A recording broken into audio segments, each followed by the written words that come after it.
I believe the first and foremost thing that we got to be concentrating on right now, especially with all the negativity that is surrounding us, is really have the ability to protect our minds, protect our thoughts.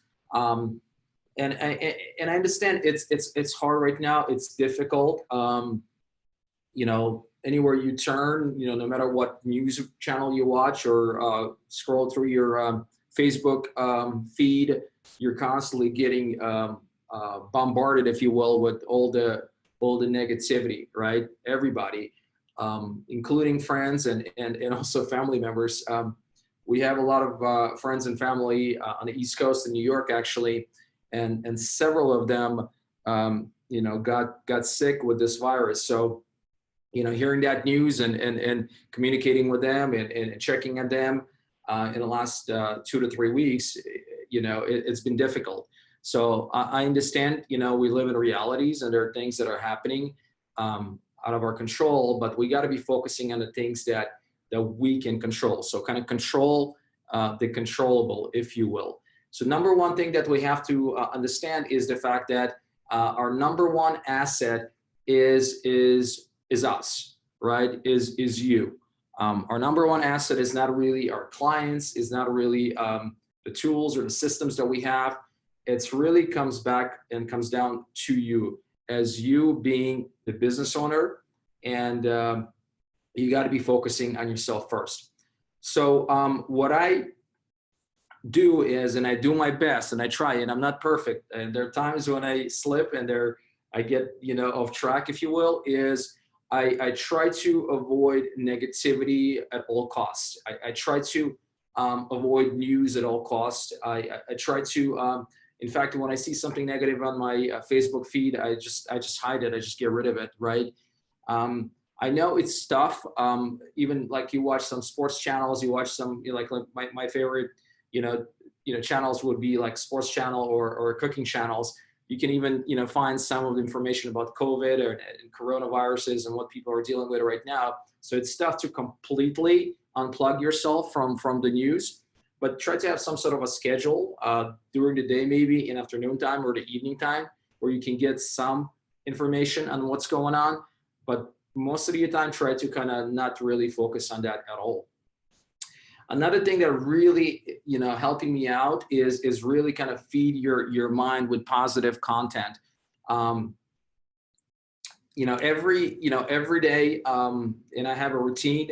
Every morning when I wake up, I spend at least half an hour to 35, 40 minutes on really either listening to a positive content or I'm reading something. So podcasts are super important nowadays, especially the ones that are focusing on personal development, on business development, on how to really overcome the challenges that we're facing right now. Reading books are also, I believe, important, especially nowadays, but dedicate some time during the day to focus on positive content.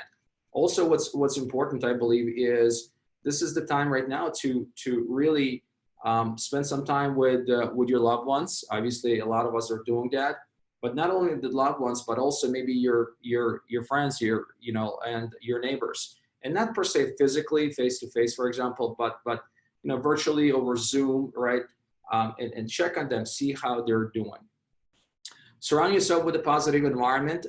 That's again, that really comes back to point number 2 and 3 is surround yourself with the individuals that will help you with positivity, offer you support, understand where you're coming from, and really, whether it's having an accountability partner or a mentor in your life, try to be surrounded with the individuals that have a positive outlook.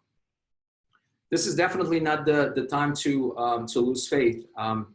Luckily, when I got my license in 2013, obviously the real estate market was on the uptick at that time.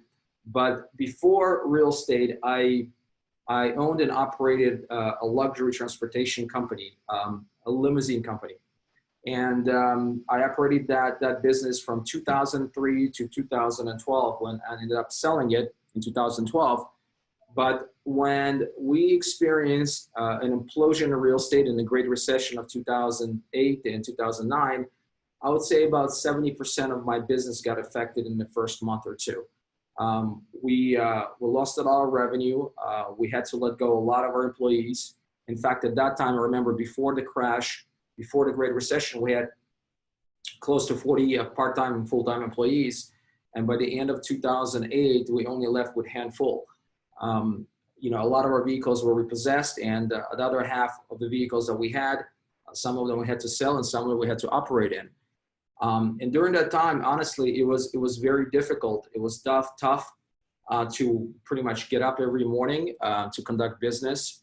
Creditors were calling, banks were calling.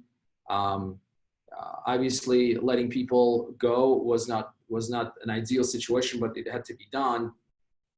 You know, but during that time, I really, honestly, I could have a choice of letting everything go and close my shop and go and do something else. And honestly, there are times, a lot of times when I thought about it to do so, especially being in debt. My wife was pregnant with our second kid. And at one point I owed about $500,000 to the creditors. But, you know, what really helped me every single day is the steps that I mentioned to you right here, is the fact that, you know, I tried to focus on myself. I tried to avoid all the negativity, like the sky is falling and it's the end of the world.